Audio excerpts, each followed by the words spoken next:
Meus irmãos, nós vamos ter um estudo diferente hoje, tá? Do nosso conteúdo programático. Nós vamos tratar sobre o Evangelho e a evangelização, tá certo? Pensei em tratar sobre esse assunto hoje, porque nós temos nesse mês de agosto, é um mês de missões da igreja, né?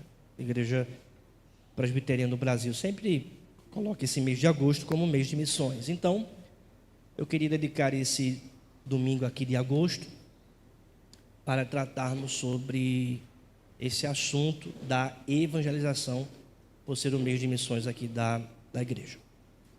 Então, vamos abrir a palavra do Senhor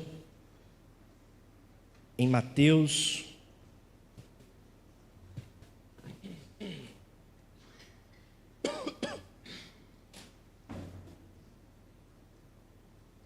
o Evangelho de Jesus Cristo, segundo Mateus, capítulo 28.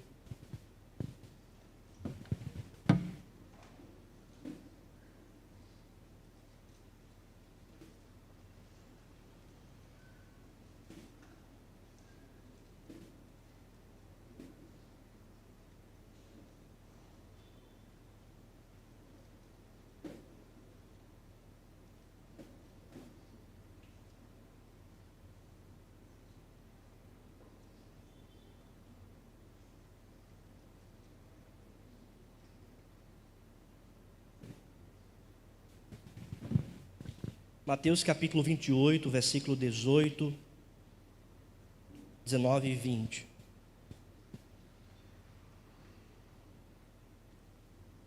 Quem encontrou, diga amém. Jesus, aproximando-se, falou-lhes, dizendo: toda autoridade me foi dada no céu e na terra. A igreja: ide, portanto, e fazei discípulos de todas as nações, batizando-os em nome do Pai e do Filho e do Espírito Santo, ensinando-os a guardar todas as coisas que vos tenho ordenado, e eis que estou convosco todos os dias até a consumação do século. Vamos orar? Pai Santo, nós lemos a Tua palavra, te pedimos nesse momento a direção do Senhor, para entendermos e praticarmos a palavra do Senhor. Nós te pedimos isso em nome de Jesus Cristo. Amém. Meus irmãos, mês de missões, esse domingo eu gostaria, portanto, de tratar sobre essa realidade que é marca da igreja de Cristo, que é missões, missão. A missão da igreja primordial é de pregar o Evangelho. Essa é a missão da igreja. Nós temos um fim principal apresentado no nosso catecismo, que é o fim principal de todo homem, glorificar a Deus. Nós glorificamos a Deus obedecendo ao Senhor. E nós obedecemos a Deus especificamente pregando a palavra, evangelizando. Se o fim principal do homem é glorificar a Deus, então os homens precisam conhecer Deus. Daí a necessidade de evangelizarmos. O texto que nós lemos trata sobre a missão. Ele é conhecido como a Grande Comissão. Fala primeiramente sobre a autoridade de Deus, sobre a ordenança de Deus e sobre a promessa de Deus. Primeiramente, a autoridade. Veja o que diz o versículo 18. Jesus, aproximando-se, lhe falou-lhes, dizendo: toda autoridade me foi dada no céu e na terra. Então, primeiramente, temos aqui a autoridade de Jesus, o Deus encarnado. A autoridade que ele tem sobre o céu, sobre a terra. Toda a autoridade foi dada. Essa autoridade, portanto, deve nos conduzir à obediência. Devemos obedecer a Deus. Se Cristo tem toda a autoridade, então nós precisamos nos submeter a essa autoridade. Qual é a ordem? A ordem de Cristo, versículo 19. Ide, portanto, fazei discípulos de todas as nações, batizando-os em nome do Pai, do Filho e do Espírito Santo. Então existe uma ordenança.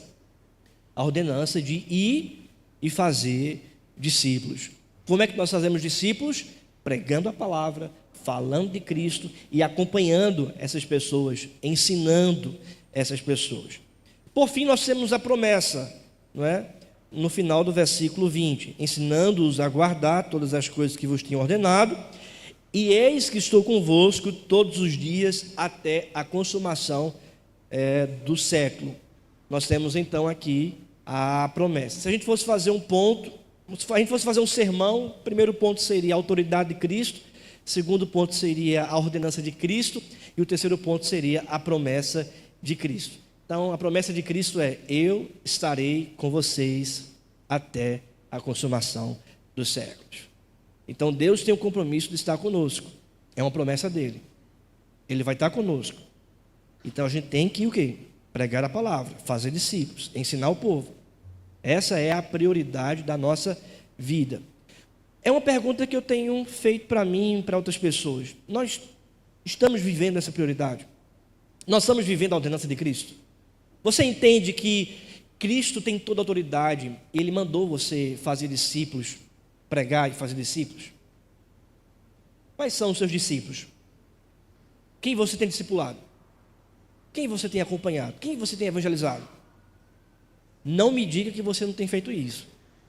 E se você falar para mim que você não tem feito isso, você está desobedecendo a principal ordenança de Cristo para a sua vida, que é falar dele.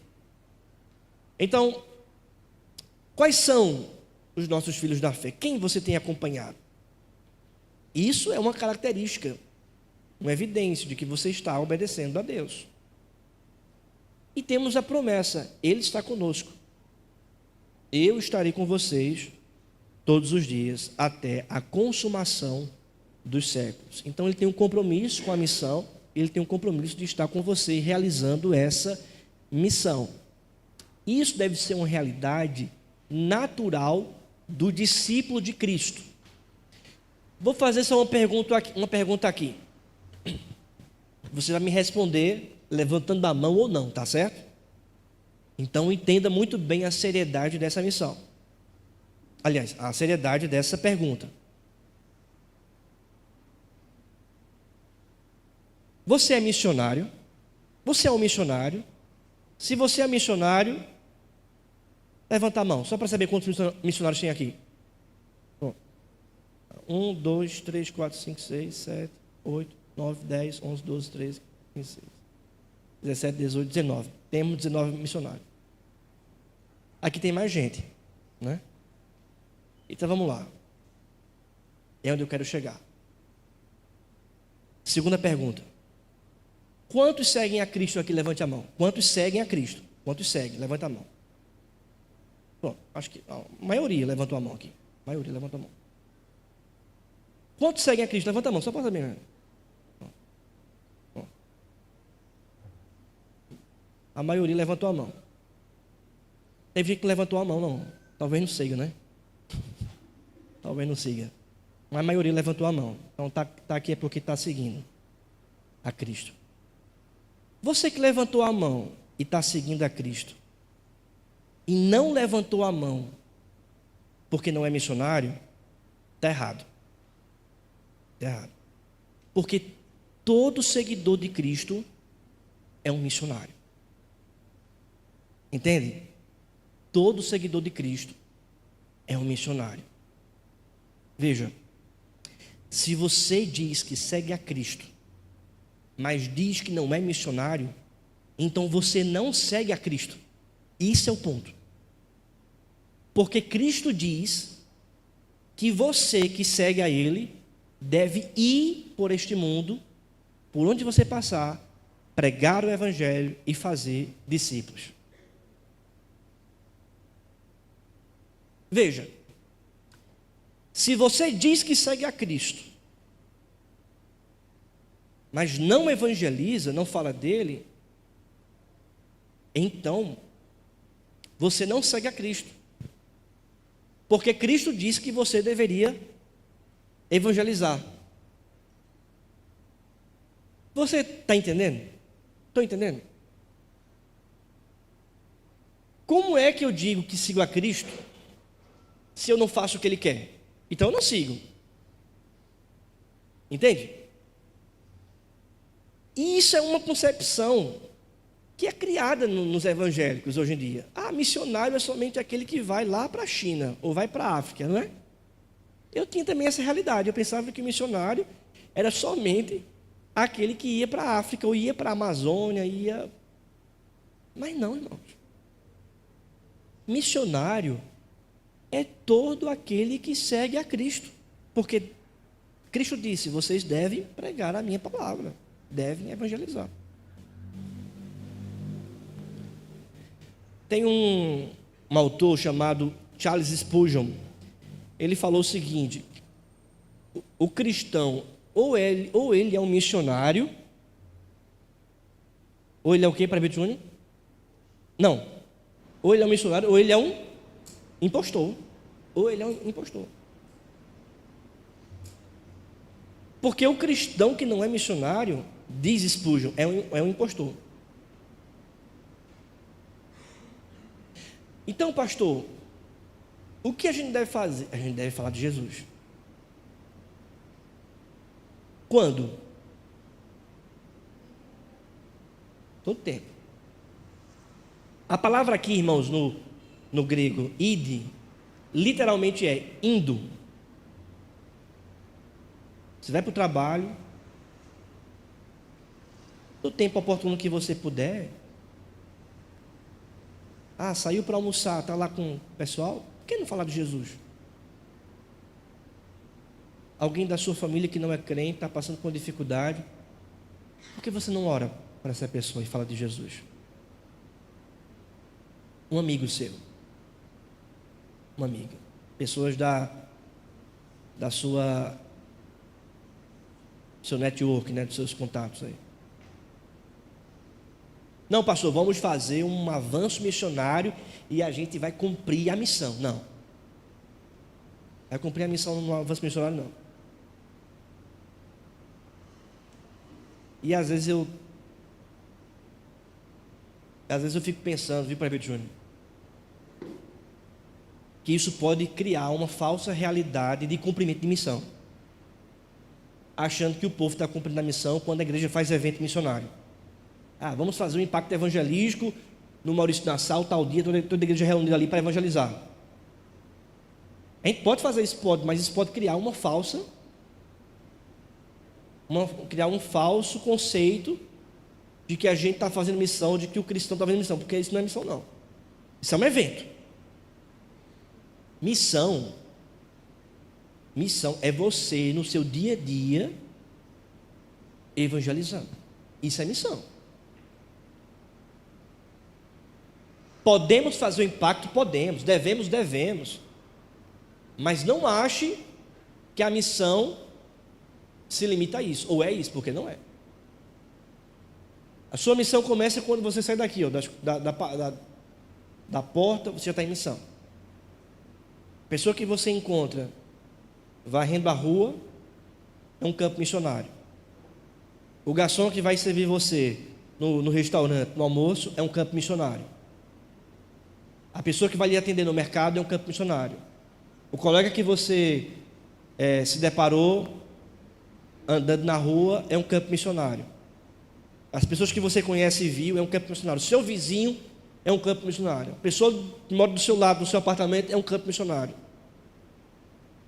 A missão é isso, é você indo, pregando a palavra, falando de Jesus. Para pregar a palavra tem que ter coragem. Tem que ter ousadia. Pastor, não sei. Fala de Jesus, vê a oportunidade, convida para o culto. Começa com um convite, eu tenho um convite para você. Compra um livro, dá, já convidando para vir para a igreja. Se nós não fizermos isso, nós somos impostores e não cristãos.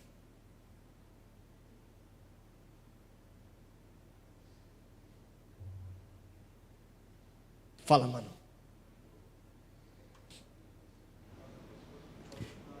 É escola dominical, tá? Então a gente tem momentos para pergunta e... As pessoas podem indagar assim, eu não tenho jeito para falar, para pregar, mas você pode começar dando testemunho da sua vida. Às vezes você é cristão e no seu trabalho você é mal-humorado, você não fala com as pessoas, você não dá um bom dia. Então, a partir do momento que você muda a sua perspectiva como pessoa, como cristão, as pessoas que estão ao seu redor vão começar a observar que tem algo diferente em você. Na própria igreja, se você for mais receptivo, falar com as pessoas, já é uma forma também de você ir mudando. Exatamente. Testemunho, né?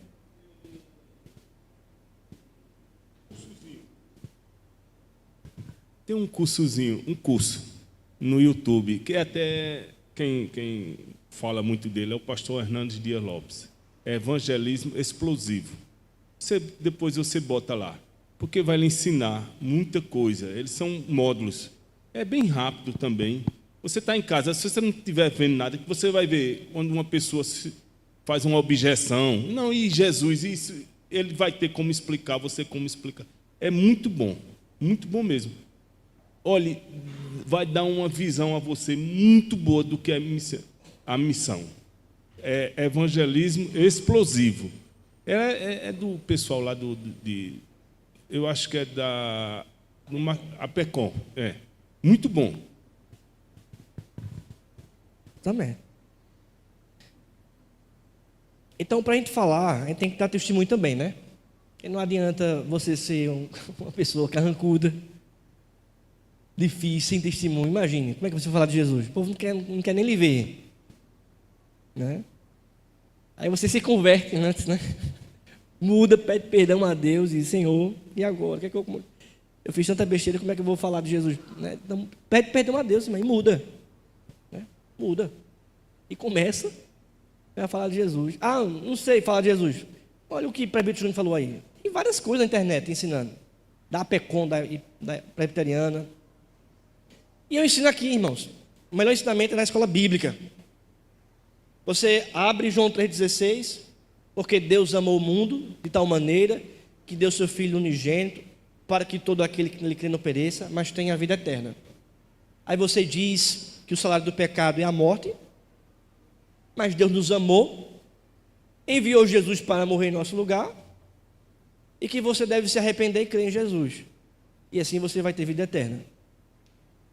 Aí convida para vir para o culto. Pronto. Evangelizou. Minha filha estava evangelizando esses dias. Luísa, falando de Jesus.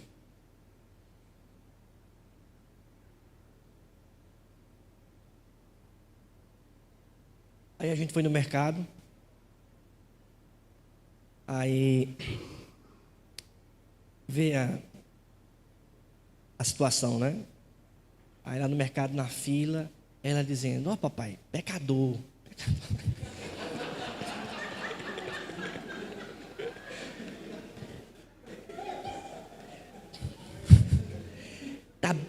Tá de brinco, é menino, tá de brinco, pecador. Aí, tu é pecadora também. Se aquieta, menina.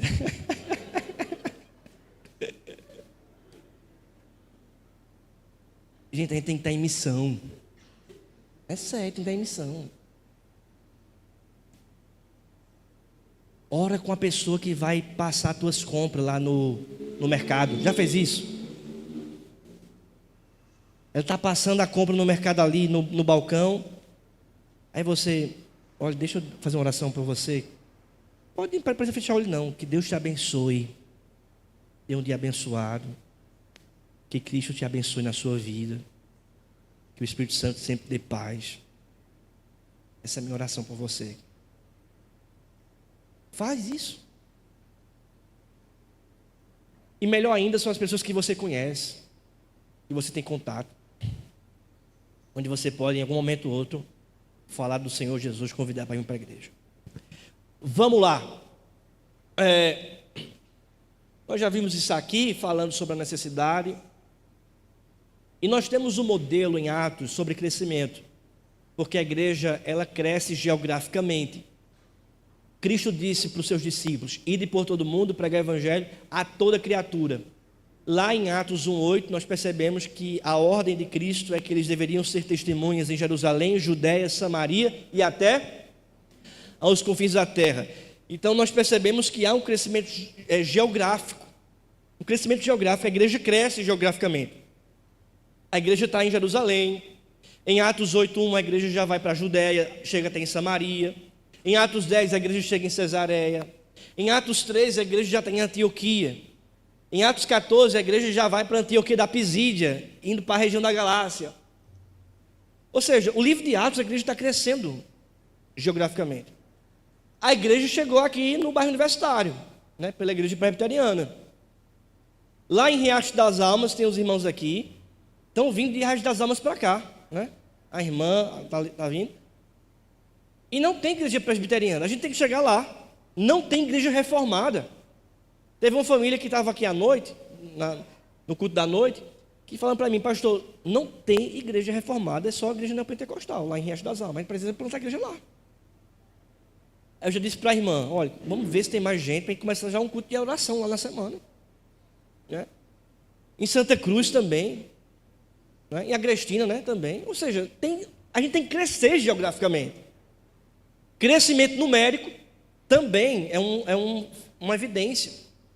Em Atos 1 tinha 120 pessoas, Atos 2, 3 mil, Atos 4, 5 mil, em Atos 4, 32, uma multidão dos que creram.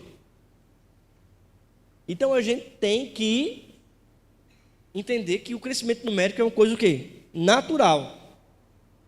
A igreja deve crescer numericamente. Se a igreja declina numericamente, alguma coisa está errada. Porque é natural da igreja crescer. É um organismo vivo. Tá? É um organismo vivo. Então, graças a Deus que a igreja está crescendo numericamente aqui também. Estamos com uma classe de discipulado de 92 pessoas. A minha oração é que o povo que vem domingo, venha também na semana. Né? Minha oração é isso. Né? Mas está crescendo, graças a Deus. Crescimento numérico, crescimento espiritual, crer na palavra, na doutrina, Atos 2, 42, e crescimento de fato verdadeiro, Atos 2, 47, louvando a Deus e contando com a simpatia de todo o povo, enquanto isso acrescentava-lhes o Senhor dia a dia os que iam sendo o quê? Salvos. A gente tem que atrair a gente que crê no Senhor Jesus, o povo de Deus, os eleitos. Nós não vamos atrair bodes, tem que atrair ovelha, tem que ser crescimento verdadeiro. Então a gente não vai fazer evento aqui para atrair bode, não. Fazendo coisas que agradam o mundo. Vamos pregar o evangelho, porque os eleitos de Deus crerão. Amém? Os eleitos de Deus crerão. Passos bíblicos que se aplicam e que definem a visão missional da igreja: evangelização e discipulado. Evangelização e discipulado. Nós podemos fazer eventos, podemos, programações, podemos, mas o que define uma igreja missionária é você, no seu dia a dia, fazendo discípulos, pregando e fazendo discípulos. É isso que define uma igreja missional, uma igreja missionária. Então perceba, veja, evangelização e discipulado. É isso que diz em Mateus 28, fazei discípulos. Em Marcos diz, pregai o evangelho. É pregando e fazendo discípulos. Para fazer discípulos tem que ter o quê? Acompanhamento. Acompanhamento. Você chama para vir para a igreja, mas você não esquece não. Acompanha. Pergunta se tem como chegar aqui. Pergunta durante a semana se vai voltar. Se não vai, por quê? Ora. Mas seja verdadeiro, prega o evangelho. Diga que tem que se arrepender do pecado. Diga que tem que crer em Jesus Cristo. Nós não estamos aqui para paparicar bodes, não. Estamos aqui para pregar o evangelho. As ovelhas vão se arrepender e crer no Senhor Jesus. Amém? O que é o evangelho? Se a missão é pregar o evangelho e fazer discípulos, o que é o evangelho? Eu queria fazer o quê? Não, evangelho não é ordenamento. O que é evangelho?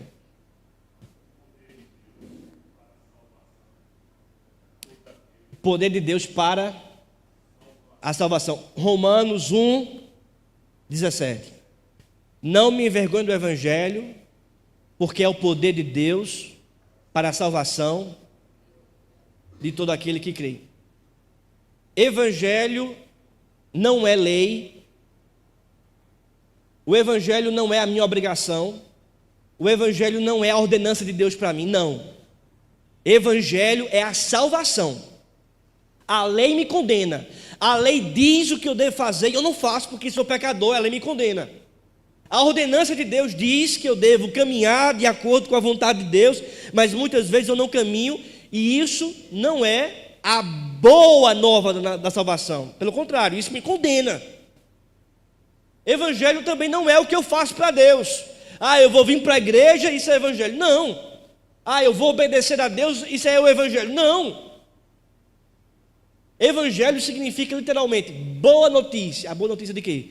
De que Deus enviou Jesus Cristo para trazer salvação ao pecador. Evangelho, portanto, não é o que eu faço, não é aquilo que eu deixo de fazer, mas o Evangelho é o que Cristo fez por mim. Evangelho é o que Cristo fez por você. Cristo, portanto, veio nos salvar, entregando a sua vida na cruz pelos nossos pecados. Essa é a boa notícia. A lei de Deus diz que você deve ser perfeito. A lei de Deus diz que você deve ser íntegro, justo. Mas eu pergunto, você consegue ser justo perfeitamente? Consegue ser perfeito? Quem é perfeito aqui? Levanta a mão. Não, nem levante. Ninguém é perfeito. Tem até com medo de alguém levantar, mas ninguém é perfeito. Porque a Bíblia diz que somos o quê? Pecadores. Não há um justo sequer. E o problema nosso é esse. Porque Deus é santo, Ele exige de nós perfeita santidade, mas nós não conseguimos. Pecamos e trilhávamos então, por causa do nosso pecado, o caminho do inferno. Mas a Bíblia diz que Deus enviou Jesus Cristo para ser perfeito em nosso lugar, para nos representar, para morrer pelos nossos pecados, de tal modo que todo aquele que crê tem vida eterna. Evangelho, portanto, é uma boa notícia de salvação.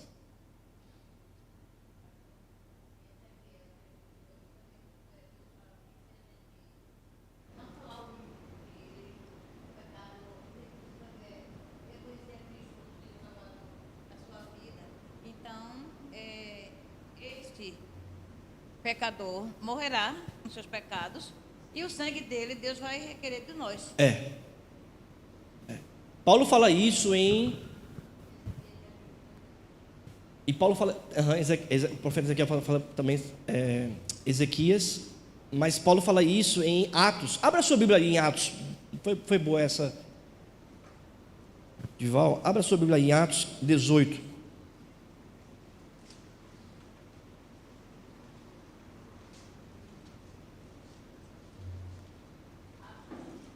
Atos 18.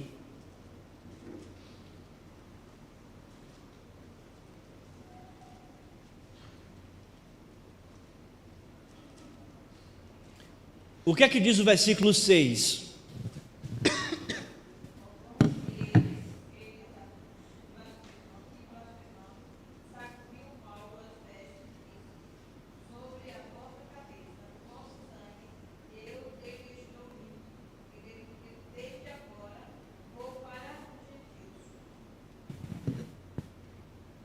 Opondo-se eles e blasfemando, sacudiu Paulo as vestes e disse-lhes.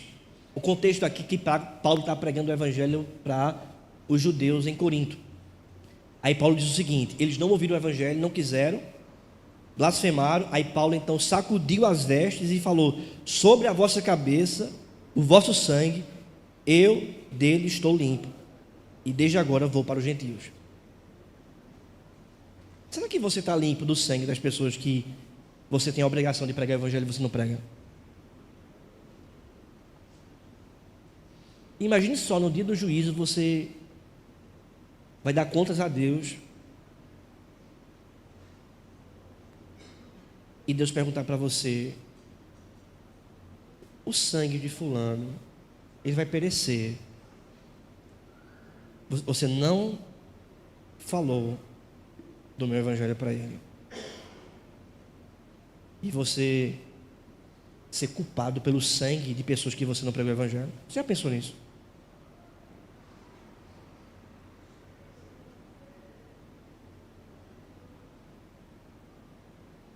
Será que você tem essa consciência, né?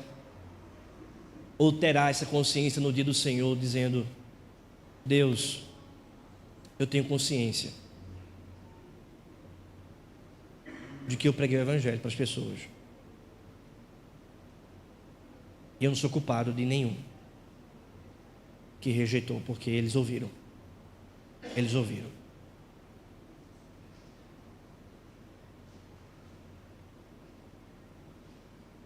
É a missão da igreja. Quem é a igreja? A igreja somos nós.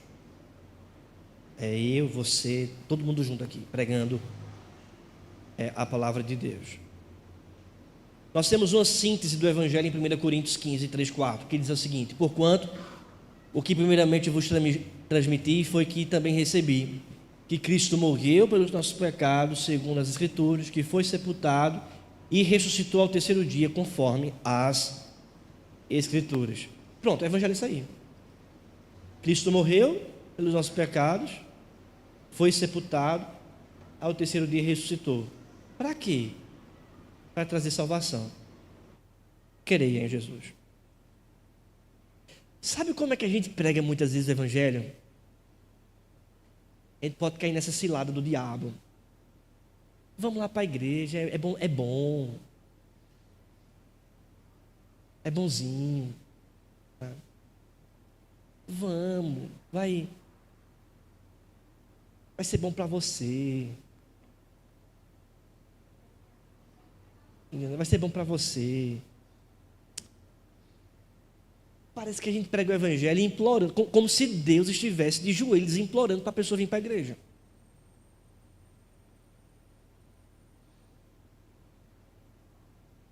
Meus irmãos, vamos parar com isso. Nós somos uma embaixada do reino. A gente convida assim para a igreja, mas a gente tem que dizer o seguinte: olha, Cristo morreu pelos meus e pelos seus pecados. Se arrependa dos seus pecados e crê em Jesus Cristo. Só assim você vai ter vida eterna, satisfação. Claro, Cristo ele promete para nós a presença dele, o conforto dele, a paz dele. Mas entenda que a principal razão de Cristo ter vindo à terra foi morrer por você.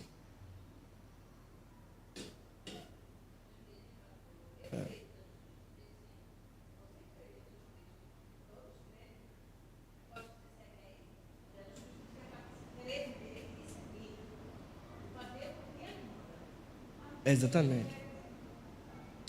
Nossa função é pregar. Podemos convidar, devemos para vir para a igreja, porque aqui o povo vai ouvir o Evangelho, né? Orar. Agora, irmãos, transmitir um Evangelho egocêntrico, humanista, como se Deus estivesse implorando para que o povo venha para a igreja, não. De maneira alguma.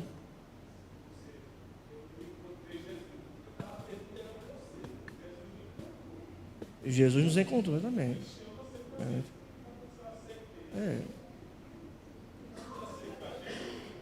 Exatamente.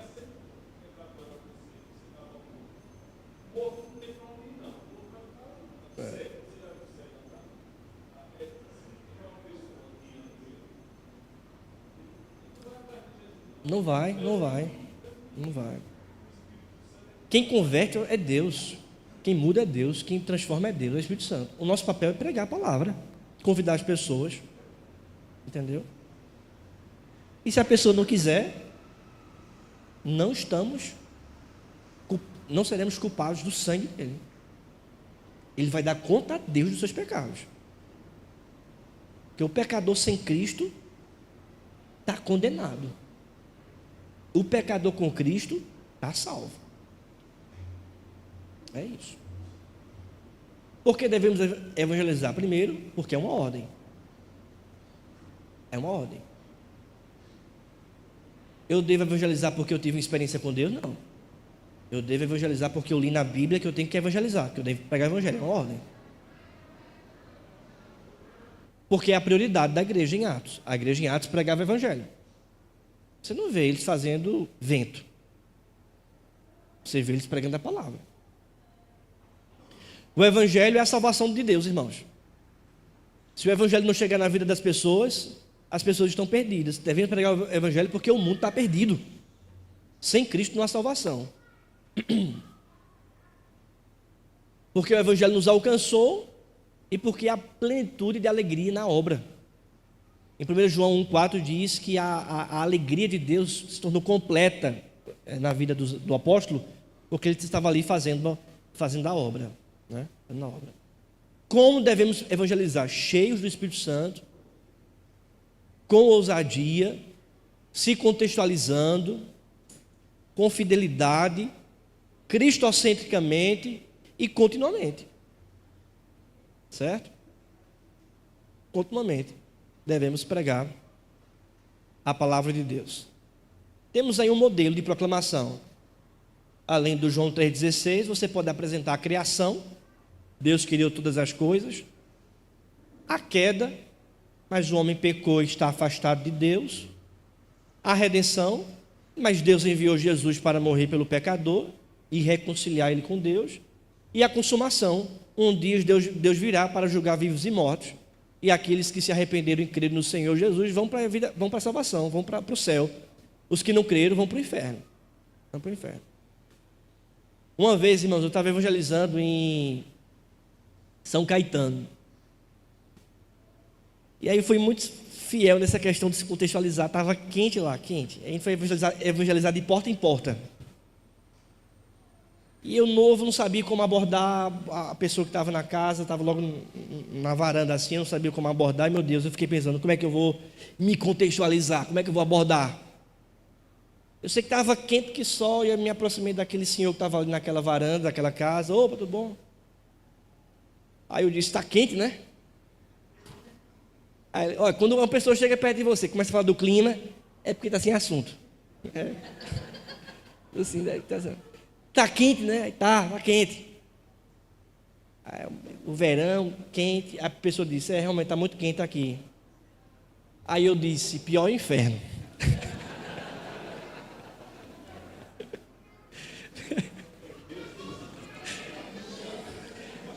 Né?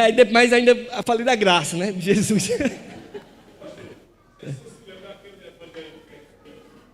Em correntes, debaixo de chuva.